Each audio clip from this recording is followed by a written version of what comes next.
Salut à tous et bienvenue sur AZ237.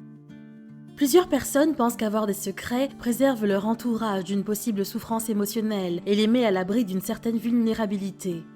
Cependant, il arrive des situations dans la vie qui nous obligent à reconsidérer nos positions et nous emmènent à nous confier à quelqu'un afin d'obtenir un peu de paix dans notre cœur. C'est ce qui arriva à Gloria lorsque, couchée sur son lit d'hôpital, elle décida de libérer son cœur d'un secret qui lui pesait depuis plusieurs années en le racontant à l'aumônière de l'hospice. Avant de commencer, voici la question du jour. Je peux être de lune ou au beurre. Qui suis-je ? Donnez-nous votre réponse dans les commentaires. La réponse exacte vous sera donnée à la fin de la vidéo. N'hésitez pas à liker la vidéo pour nous encourager et si vous êtes nouveau sur la chaîne, abonnez-vous et activez la cloche de notification pour ne manquer aucune de nos prochaines vidéos. Kerry Egan était aumônière d'une hospice, auteure et essayiste vivant à Columbia, en Caroline du Sud. Elle savait très bien garder les secrets.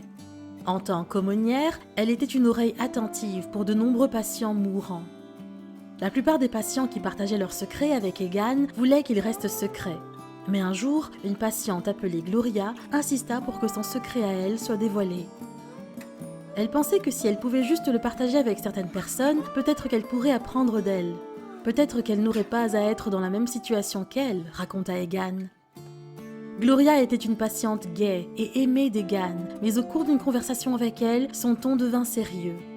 Gloria raconta alors à Egan que lorsqu'elle avait 21 ans, elle était tombée enceinte de façon inattendue. Après avoir informé ses parents de cela, ils l'emmenèrent dans un foyer pour mères célibataires. 6 mois plus tard, Gloria donna naissance à un fils. Sans avoir eu la chance de le voir, de le toucher, ni de lui donner un nom, elle avait dû rentrer chez elle et laisser son fils pour adoption. Mais au fond d'elle, elle savait que c'était une erreur.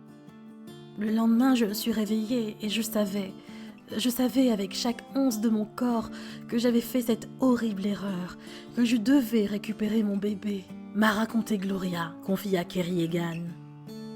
Gloria avait appelé le foyer et avait demandé à obtenir la garde de son fils, mais les choses avaient été plus compliquées qu'elle ne l'avait espéré. Le foyer lui avait répondu que si elle voulait récupérer son fils, elle devait payer les frais d'adoption afin de rembourser l'établissement pour son logement pendant sa grossesse, les visites chez le médecin et l'accouchement, comme n'importe qui d'autre. Malgré une forte objection de son assistante sociale, Gloria avait économisé tout l'argent qu'elle put. Elle avait vendu presque tous ses biens, sa voiture, ses vêtements, toutes ses affaires personnelles pour récolter suffisamment d'argent afin de payer les frais. Elle avait dû également faire face à une opposition de sa famille. Lorsqu'elle avait parlé de son plan à ses parents, ils la chassèrent de la maison. Heureusement, sa grand-mère avait accepté de la recueillir avec le bébé. « C'est la chose dont je suis le plus fière, la seule chose dans ma vie. Si je peux regarder en arrière et dire quelle est la meilleure chose que j'ai jamais faite, la chose la plus difficile que j'ai jamais faite, ce serait ça, tout simplement, disait-elle. Pour Gloria, la lutte pour garder son bébé avait été sa plus grande réussite. Après avoir raconté son histoire à Egan, Gloria fit une demande. « J'ai besoin que vous sortiez votre téléphone. Appelez mon fils et dites-le lui parce qu'il ne sait pas et j'ai besoin qu'il le sache avant de mourir. » Elle partagea ensuite sa plus grande peur et douleur avec Egan. Son père ne l'a jamais vraiment aimé et je pense qu'il se doutait qu'il y avait quelque chose qui n'allait pas avec lui. Gloria s'était mariée quand son fils avait 2 ans et elle estimait que son mari ne s'était jamais lié à son fils de la même manière qu'il l'avait fait avec ses enfants biologiques. Elle avait peur que si son fils connaissait la vérité, il aurait souhaité avoir une vie différente. Elle demanda à Egan « Et s'il me dit qu'il aurait voulu avoir une mère différente ? Et s'il aurait souhaité que je le laisse au foyer pour mère célibataire ? Et si la plus grande chose que j'ai jamais faite n'avait pas été une bonne décision ?» Egan aida Gloria à surmonter cette peur, jusqu'à ce qu'elle soit en mesure de dire la vérité à son fils. Étonnamment, il savait déjà ce que sa mère avait fait pour le garder, et il lui avait dit « Maman, ça n'a plus d'importance. C'était il y a si longtemps, tout va bien. » La honte et la peur que Gloria portait avec elle depuis tant d'années s'étaient enfin envolées. La honte est une conviction qu'on a de ne pas être acceptable d'une manière ou d'une autre. Que cette chose qu'on a faite ou vécue ou qui nous sommes dans notre nature est si terrible, si horrible, si inacceptable que nous devons garder cela en secret, déclara Egan. Mais Egan, elle, voyait la honte sous un angle différent et pensait à un malentendu sur l'amour divin.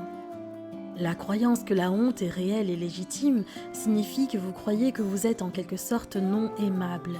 Pour moi, c'est une crise spirituelle parce que, selon ma compréhension, venant de mon point de vue théologique et de mon système de croyance, chacun de nous est aimable par nature parce que Dieu nous a aimés en premier. Mais Egan pense que tout le monde n'a pas à révéler ses secrets à ses proches.